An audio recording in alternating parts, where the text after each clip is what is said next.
À Atchoum, dans les Kalounaï, un groupe de jeunes vient de lancer son entreprise de riziculture avec 200 hectares à exploiter sur un site resté en jachère pendant plus de 20 ans. En tant que jeunes, on a décidé vraiment de revenir dans les champs, de descendre dans les champs pour cultiver assez de riz, vraiment commercialiser ce riz et le mettre à la disposition de la population. Ces jeunes de Hatchoun, c'est un exemple véritablement.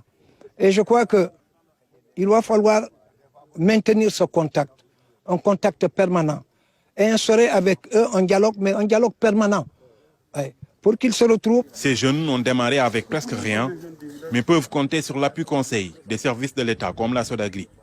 On a vu qu'ils ont exprimé le besoin de savoir à propos des propanils, des herbicides, à propos des engrais, à propos des termites, et ainsi de suite.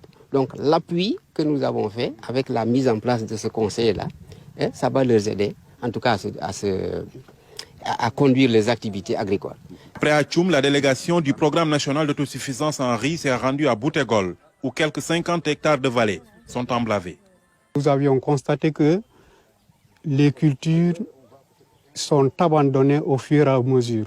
Donc les surfaces emblavées diminuent petit à petit et les gens se sont dit que ce n'est pas possible que des gens vivent de l'agriculture et qu'à chaque année les surfaces diminuent.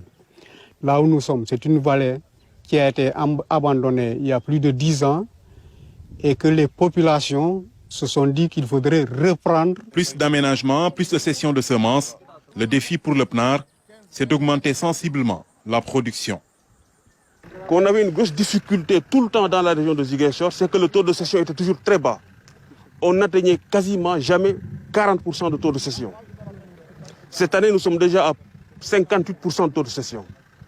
Donc on a augmenté la quantité, on a amené des variétés productives.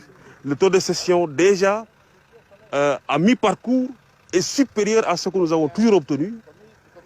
Et cela peut se justifier parce que les deux vallées que nous avons visitées sont des vallées très grandes.